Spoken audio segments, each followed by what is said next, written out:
Hi everyone, welcome to the LynnCAM TV Show. I'm your host Cassie Vitali, and joining me today is Tim Phelan, President of the Lynn City Council and also candidate for Mayor.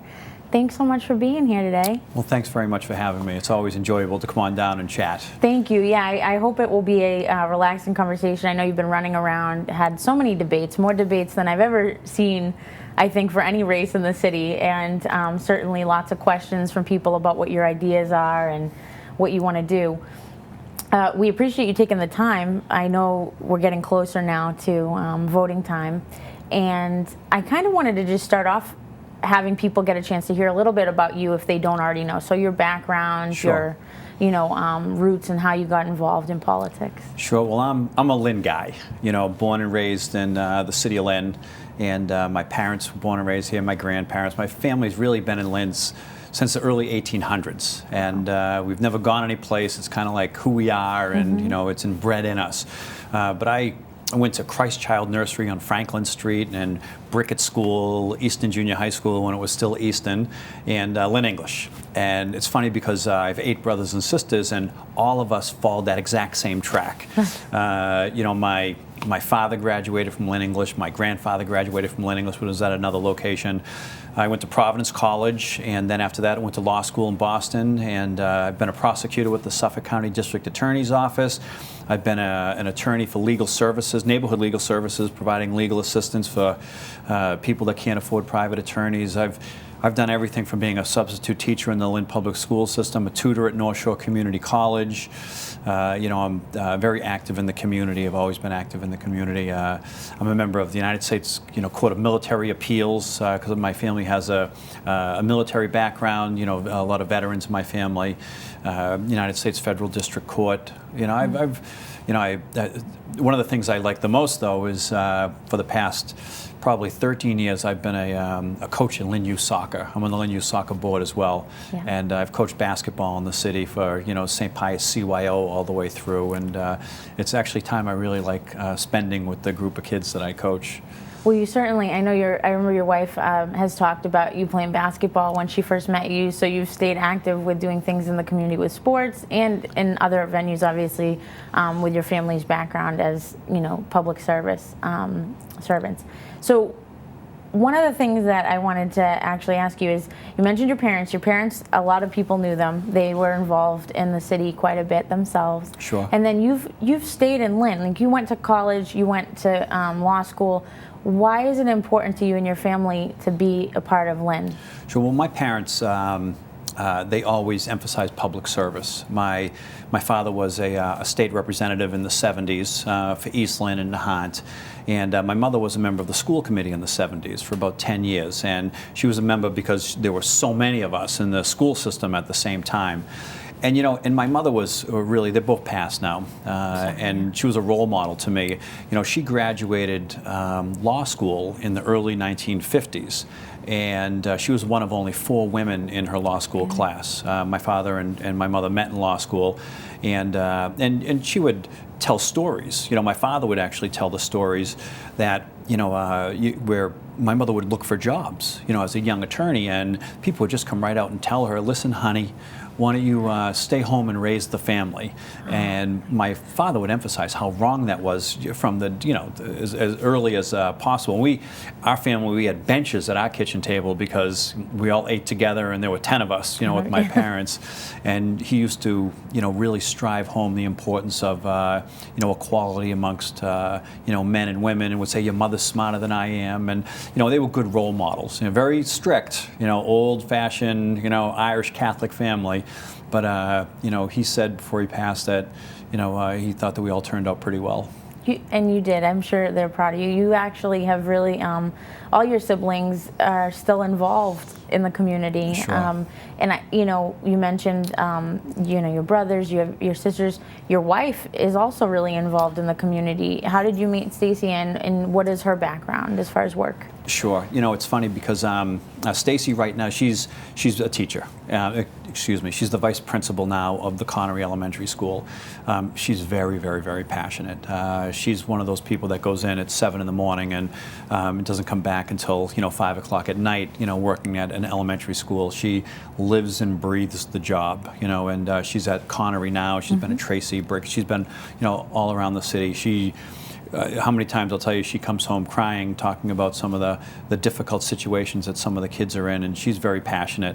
And but I met her when I was studying for the bar exam. She was a student at Salem State, and I applied for a job. I was waiting tables at the time. She was a waitress there, and it's kind of comical because she's originally from the South Shore, even though now she's a Lynner. Because but when she was going to school, her parents, told her that when she drives up from the South Shore, that she should take 128 so she doesn't have to drive through Lynn. And really? Wow. yeah, and that was the perception, back then of what Lynn is. And now it's a running joke when she told her parents that she's bringing home a Lynn boy, and now they know what a great city it really is. Right, absolutely, and that's something that comes up quite a bit. That people who have these ideas about Lynn are actually people who have not really been to Lynn. Sure. And that's something that we're seeing has been changing. Talking about that, what are some of the hopes that you have for the city of Lynn, both to have its pride, but also other places to know about us? What do you want to see happening in this city? Well, it's a it's a vast question because there are so many different things. I have a level of frustration, with a lot of things. I love the fact that some things are happening downtown. The city council, we passed a tax incremental financing agreement to get Demici's Bakery downtown, special permit for Rossetti's restaurant. Yeah. But for every thing that comes in, we've lost the Gulu Gulu Cafe to Salem. The Turbine Wine Bar. I see Anthony's Hawthorne undeveloped, the White's Laundry site undeveloped. I just, and you can go further on Boston Street where Johnny's Food Master building is vacant and abandoned, and Blockbuster Video and Lynn Lumber leaving. And I just don't think that we're in a good situation where, a couple good businesses can come in and we lose, multiple businesses because it seems like we're treading water and wants a status quo.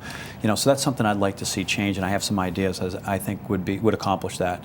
What are some of the things that you think, just to mention them maybe lightly, because I know there may be a longer answer, but what are some of the major things you think that would help to keep these businesses, or at least attract new ones to these vacant spots? Yeah, one of the, you have to give businesses real incentives to come to the city.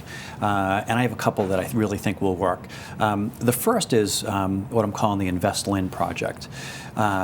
It's a simple concept, but it's very complicated. And working with the attorney at the state treasurer's office, and what it is what differentiates ourselves, and why would somebody want to develop in one city as opposed to another, and the city of Lynn, our budget is about $266 million, give or take. That's a lot of money.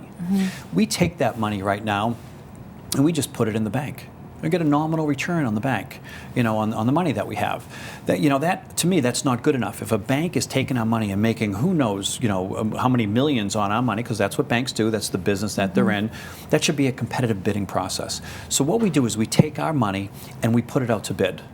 We let the banks fight over who wants to take our money and make money on our money. But to do so, to win that money, you have to invest back in the city. You have to do something. So how can we take that? This is how we do it. We mandate that if you're the successful bidder, that you, one, have to give us a higher rate of return on our money, but two, more importantly, and this ties into the business side, what you do is that you're mandated that if a business wants to locate, relocate, expand, or move to the city of Lynn, that they have a commercial loan program where their rates are lower than prime, substantially lower. What that does is when somebody walks into a bank, it's a real incentive to bring your business to Lynn. The other component, which is very important, is whoever that successful bidder is, and everybody, believe me, every bank is going to be fighting over holding our money, you mandate that they market and advertise the loan program as well. So if somebody, at every branch, so somebody goes into a branch now where you see all these signs and posters that's, talk about this program or that program, and someone's looking for money to start a business, because the biggest impediment for new businesses to start is access to capital, access to money. So you go in there, And and you talk about the programs, and then somebody says, "Hey, we have a program in Lynn. What about this?" That's a real incentive. So that's one. The second thing, which I'm a believer, and this it crosses over with crime and everything else, it has to be job creation. Okay, so that's one component of job creation. We've historically done tax incremental financing agreements where if a businesses actually invest in their own physical infrastructure, they'll get a tax break over time. Then they hire employees. Anybody can apply. You can be from Marblehead, Swampscott, Newburyport, and you're on the same level playing field as a Lynn resident that's applying. So what we do is part of that tax incremental financing agreement to get that tax break. You're mandated to actually hire Lynn residents to get that tax break. So if they're qualified and they're equal to be eligible for that tax break, you hire Lynn residents. And I think that's an important part of job growth. That's an important part of economic development. It's an important part of an incentive to attract people to the city of Lynn, and it's real. When you're talking about these ideas, because I hear you bringing, ideas to the table that are unique, that are a fresh perspective as far as someone could run for mayor against the current mayor, and they may have ideas that we've heard before, or they may not have ideas. When you're coming up with these ideas, have some of them stemmed from talking to people like the owners of the businesses that have come to Lynn? Well, some have, but you learn things along the way. The Invest Lynn project is really it's an evolution of what the state treasurer tried to do a few years ago, or did a few years ago, where the Commonwealth of Massachusetts money was invested in banks in the Netherlands and in Europe. And what he did is he took those monies and brought them back and invested them in a bidding process in Massachusetts banks. So it's really taking an idea on a different level and try to make it local.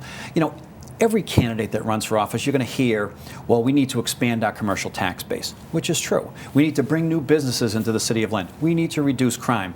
That's easy to do. The more difficult thing to do is to come up with a plan as to how to get that done, instead of the political rhetoric that we hear all the time. These are real things. These are concrete plans that will attract businesses, create jobs, and create development in the city. When you're talking about, the job creation and looking not only at how more businesses can come, but how to help the residents with respect to having jobs and having, financial security. Sure. You also have talked about the youth. We were talking about your wife, working in the school system. Do you have thoughts on things that affect specifically that demographic, the young people? Absolutely. One of the other things that I'm a big advocate in a program that I'm initiating and I'm putting up with, and in my administration we would do. I believe that the foundation for everything is education. Education, education, education. Crime rate. Right now, we have a pre-K program in the city of Lynn that's extremely limited. You have to win a lottery to get into the pre-K. These are 3- and 4-year-olds. All studies show, universally, international studies all show that kids that get pre-K education, there are higher graduation rates, higher education, secondary education after high school, home ownership percentages go up, teen pregnancy goes down, social behavior increases, special education inclusion goes down. The benefits of it are absolutely enormous. And the argument that I get on the other side, well, we don't have any space in the city of Lynn. And and that's true during the school year. However, what I'm going to do is, right now, what people don't realize is our principals and our custodians work in the summertime. They work. They're at the schools, the buildings are open, and they don't have kids there. A sporadic, maybe a small program here. So what I'm saying is, what we do for the first time in the city's history is we open up the pre-K programs for 3- and 4-year-olds in the summertime. So those kids that don't win the lottery, that aren't fortunate enough to win the lottery for those pre-K programs during the school year, they get that pre-K education, and the long-range benefits are substantial. We have the facilities, we have the time, we have the talent from the teachers, and it's just being creative, being innovative with what we have now. It's an interesting idea, and also there are educators who are always willing to put in, extra time, or people who want the opportunity to work with young people that maybe do something else during the regular year. So it sounds like you would have people who might They would fight for the jobs. They really would. It's interesting to hear your ideas on these different things. We're actually going to go to a quick break, and when we come back, we'll talk a little bit more. So Excellent. We're going to go to a quick break. We'll be right back.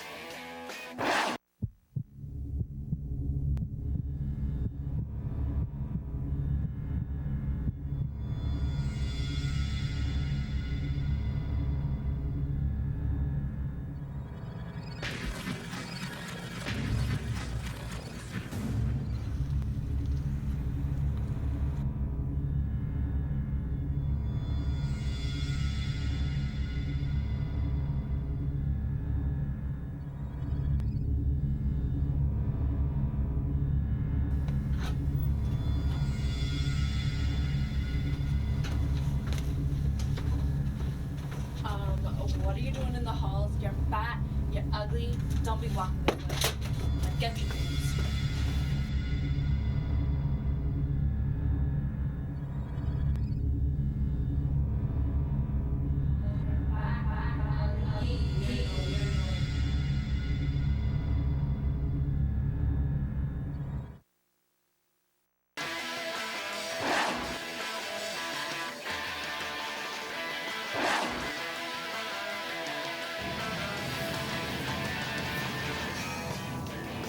Hi everyone, welcome back to the LynnCAM TV Show. Today I'm with Tim Phelan, who is the president of the City Council here in Lynn and also is running for mayor. We thank you again for your time. I know you've been running all over the place to see lots of different people who've invited you and the mayor to come speak. Today we're talking a little bit about your background and why you're interested in politics, but we've also been talking about specifically, what you see going on in Lynn and what some of your ideas are. When we talk about, developing Lynn, one of the areas that gets talked about a lot is the waterfront. We have a lot of residents who I think are excited at the prospects, but also wonder what kind of a timeline, something like that entails. So what are your thoughts on that project? Well, the power lines moved about 5 years ago, and absolutely nothing has happened since. Beacon Chevrolet site is, which is the the curve around the Lynnway right before you get to the Porthole Seaport Landing there. The South Harbor, absolutely nothing has been developed on the waterfront. Everything has remained status quo. That's too slow for me. I think that we can't. There's old archaic thinking in the city of Lynn that we just wait. We wait for things to come to us and hope things happen and hope things develop over time, and I think that's wrong. The Beacon Chevrolet site is not developed because there's a state easement that runs right through it, and we have to get an assessed value of that. So the administration, or my administration, you have to actually wait for, you shouldn't be waiting for the state to put an assessed value on the easement. You have to go and you push that to happen so that easement can be removed, and that's relationship building, and that's what you have to do. I'm sorry, the other thing, here we are, we're trying to develop the waterfront, attract businesses to the city of Lynn, yet the city of Lynn tows their abandoned cars to an abandoned car lot on the waterfront side of the Lynnway. That just doesn't make any sense to me. If we're trying to attract businesses, how can we do that when it's our abandoned car lot? It just doesn't make sense.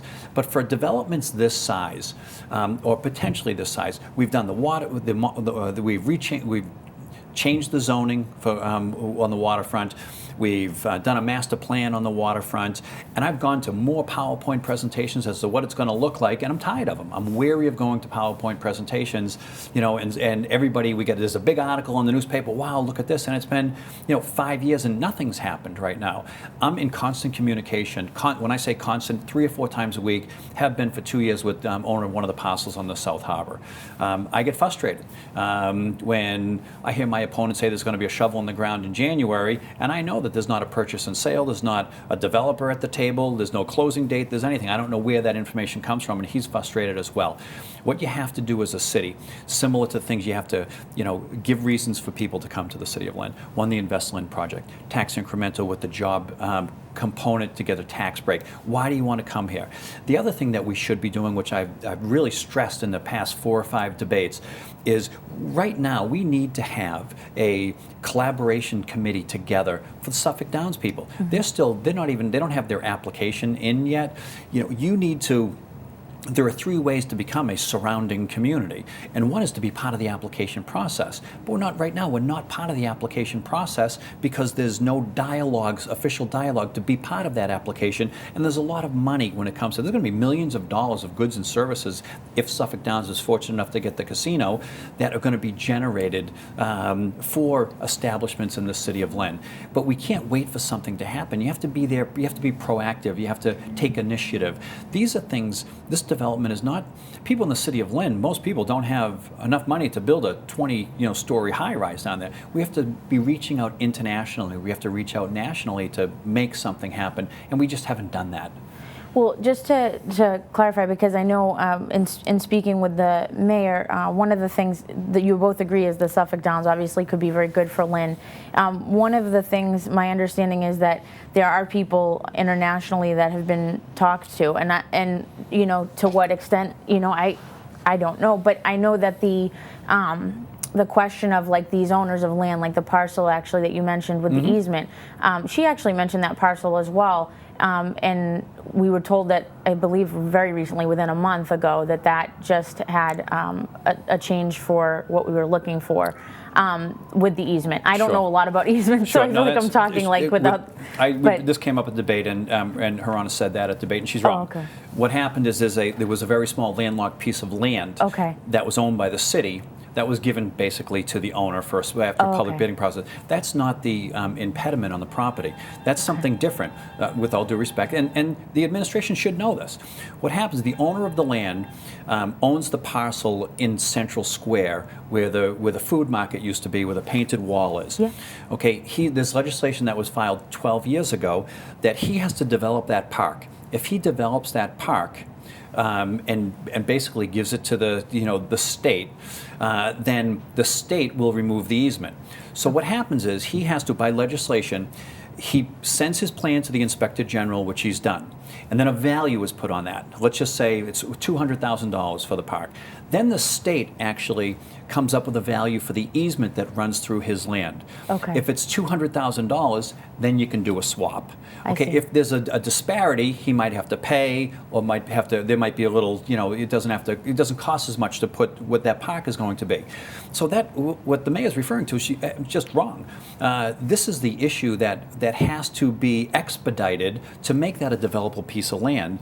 And, you need your administration to understand what the impediments are if you want things to be developed. And, so that's... So she was mentioning about that particular impediment, but there are other things with that piece of land that is owned by the Chevrolet. It's just called Beacon Chevrolet. It's just because Beacon Chevrolet years ago was there. So in other words, when each parcel of land along the Lynnway is being looked at, there may be a number of things that have to be taken care of before development. This is the only one that has a major impediment. Okay. The other one parcel that's on the Lynnway, I met the international group, with the former administration. That they've missed 15,000. This is an exaggeration, but they've missed every single day. They're not viable developers, and people have known that for a while. And they say something. They haven't put up any money. It's very nominal. They miss deadlines, they miss agreements. It's to say that something is imminent, it's going to happen down there with that group of development is just not accurate. Yeah, I don't know if that's the specific group. I just knew, that it is agreed upon by both of you that international people would be, groups that you would want to attract to build something there. People with money, if that's an international group. Sure. So the Lynnway has all these things. Like now, the owners of the land obviously have to be involved in the process as well. And I did get, from talking to the mayor that is something that the administration tries to do, is talk with those owners. But with ideas as to like the application process for Suffolk Downs, I'm sure each recognizing that would be a lucrative thing. You each have your own way of how you would want to work with the Suffolk Downs people, like you said about the application process. Overall, because we are actually already winding down, why did you want to run for mayor, and what is your biggest hope? Or what would your main goal be were you to become mayor? Sure. I can be a difference maker. I have a long history on the city council of accomplishing a wide range of things. I don't think the election should be about what's happened in the past, but it should be about who can really lead the city in the future. I think that's where the difference is. I hear things. The current administration has hired. The firefighters have increased to 190 firefighters since we've been here, which is great. But they were increased because John Tierney obtained federal grants to the city of Lynn, ARA grants, which went to the city council, which the council approved, which went to the mayor's office, and the mayor gets to hire the firefighters. That's great. Who takes credit for that? Well, it depends on who you talk to. But the most important thing is, where are we now? Are we happy with status quo? Are we happy with every business that comes in, we lose one, like Lynn Lumber? Or can we do something different, creative ideas? Like, here's an idea. Everybody talks about the beautiful natural resources that we have in the city of Lynn. The waterfront, which is great, the beaches, which is great, Gannon Golf Course, wonderful, Lynn Woods, wonderful. But one of the things that's neglected, people don't talk about, our natural resources are fresh water. We have these two gorgeous reservoirs that are up there. We have one of the biggest bottling manufacturers in Massachusetts, if not New England, Gorelick Farms on the Lynnway. Why don't we sell water? Why don't we sell bottled water? The town of Ayer does it. Have a partnership with them. There's an old bottling plant on Linwood Street. Bottled water, you can't pump you're under DEP restrictions as to what you can take out. It's a creative idea. Keep our water rates down. Do something different. You know, we have to come up with things that are different, innovative thinking. You know, there's a difference between managing the city and leading the city, and I think that's where I'm different. I think I have that history to show it. I have the passion. I have the work ethic, and you know, and I'm not afraid to take chances. I'm not afraid to push the envelope. I'm not afraid to stand up and lead. And you know, and that's what I think I can do. Okay, well, we appreciate your time. I know that you both have been working very hard, you know, going to so many different things throughout the city, and the fact that you took time to have a conversation with us is always appreciated. We wish you well in the election, and if people want to find out more, there's been information up on the screen today. They can look for you on Facebook. They can go to your website. They can call your office. I mean, there's a variety of ways nowadays that all of you can be reached. They know how to find me. That's right. So he is out there on social media, etc. Thank you so much for your time. Thank you. Thank you guys for tuning in, and don't forget to vote November 5th. Thank you.